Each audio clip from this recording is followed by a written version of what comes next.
Those who danced were thought to be insane by those who could not hear the music. Friedrich Nietzsche. Have you ever walked into a room and felt the air change? Without a word, without a gesture, just by being there.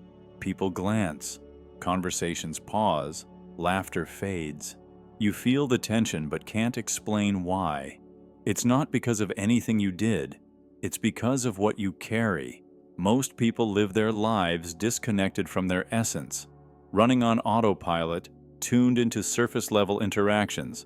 But when someone walks in who is awake, whose energy is coherent and aligned, the entire room feels it.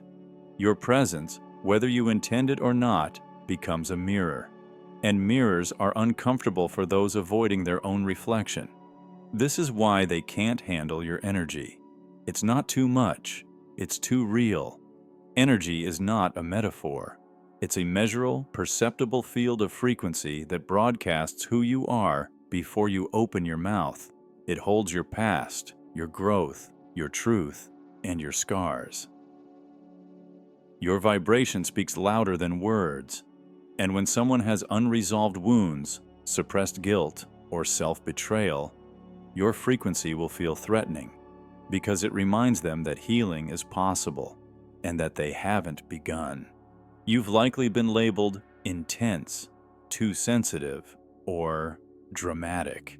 But what's really happening is that others are sensing a level of truth in you that they've been trained to suppress. You feel misunderstood because you're not just speaking words, you're emanating presence. And presence makes people aware of what they've numbed. They don't dislike you. They dislike how they feel around you. That discomfort, it's their nervous system reacting to authenticity when they're used to performance. Most people live behind personas. You stopped pretending. That alone is rebellion. You broke out of patterns, questioned the scripts, and chose awareness over approval. That makes you unpredictable, and unpredictability is the enemy of control.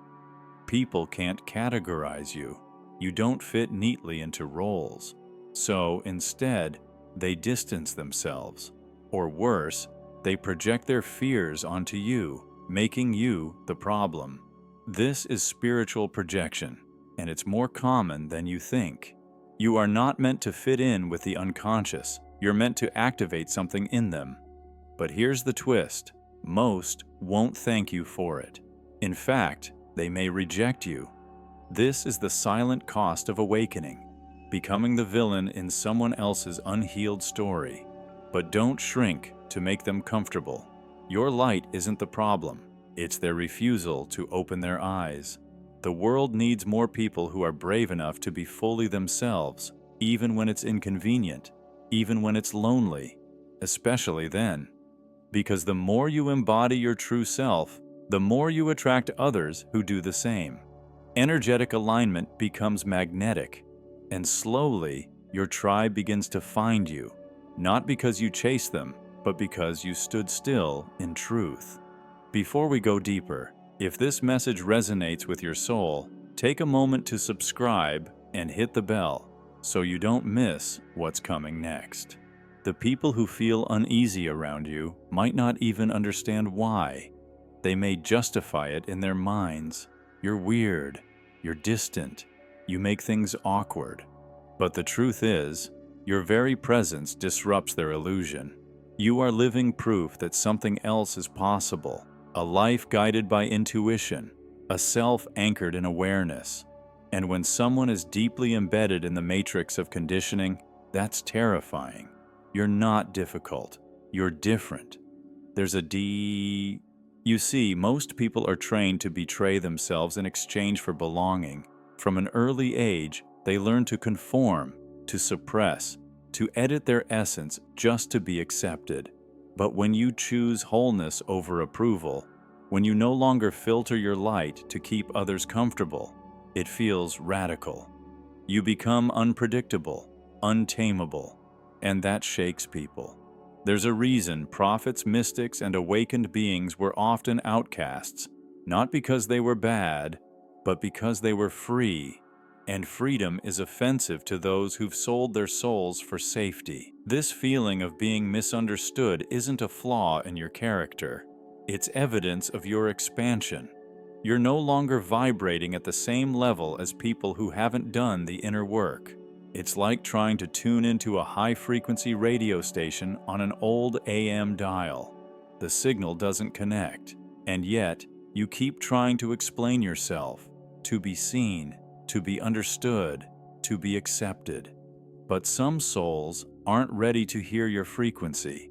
Some people are still clinging to the dream while you've already woken up. This doesn't mean you're better. It just means you're earlier. And being early is lonely.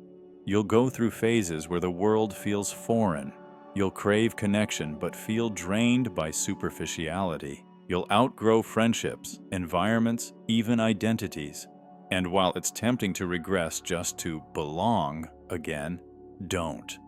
You didn't come this far to abandon yourself for company. You're not crazy for craving depth. You're not weak for needing solitude. You're not broken because crowds exhaust you. You're just tuned into something subtler, something real. Your energy is like fine wine. Not everyone has the palate for it. Some people need sugar. You carry soul. You might start to question yourself, maybe I am the problem. No, you're just not easily digestible, because you weren't made for mass consumption. You were made for transformation. And transformation is always uncomfortable at first. Let them misunderstand you. Let them whisper. Let them distance themselves, because in that space they leave behind, your soul will finally have room to breathe, and you'll begin to notice something magical. The more you stop trying to be understood, the more you start to understand yourself. There's a power in owning your difference, not as a burden, but as a blessing. Because your energy wasn't meant to blend in. It was meant to awaken, to provoke, to challenge, and yes, even to disrupt. You carry codes, wisdom, memory, frequency, from lifetimes most people have forgotten. And whether they realize it or not, that's why they're drawn to you, and also why they fear you. Keep going. Don't water down your truth just to be invited to shallow conversations. Speak in the language of the soul, walk with integrity, move with purpose, and trust that those who are meant for you will recognize you by your light, not your smallness. The more aligned you become, the more you'll notice who isn't. Not out of judgment, but because your system becomes highly sensitive to energetic noise. You can no longer tolerate gossip, complaining, shallow drama, or people who mask their pain behind fake positivity. Your body feels it. Your intuition flinches.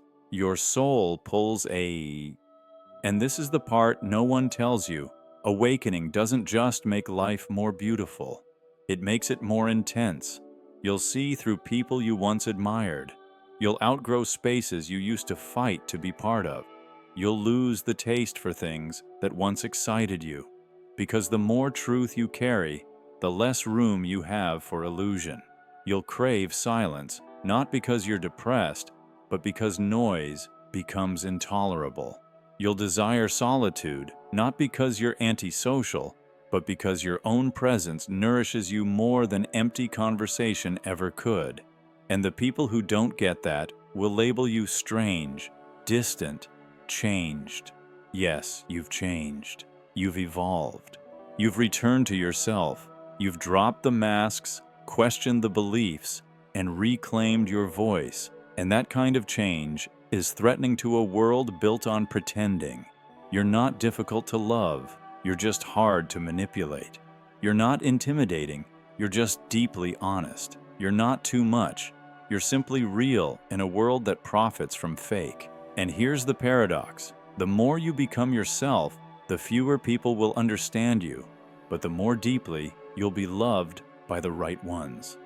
The ones who don't need to decode you, the ones who see you in silence, who feel your presence before your words, who match your frequency. not your facade. You were never meant to be everyone's cup of tea. You are a storm, a forest, a universe in motion. Some people are looking for a sip of water. You are the ocean. So stop trying to be manageable. You weren't sent here to be palatable. You were sent here to remember, to awaken, to embody. And in doing so, you will challenge every room you enter, not because you're loud, but because your silence is louder than their noise. You are not alone. You are just ahead. The path you're walking has been walked by mystics, sages, poets, and rebels. They too were misunderstood. They too were exiled. And yet, their light endured, because truth doesn't need approval. It only needs embodiment. So, the next time you feel like you don't belong, remember, the system was never built for the awakened. It was built to contain them, and you were never meant to be contained.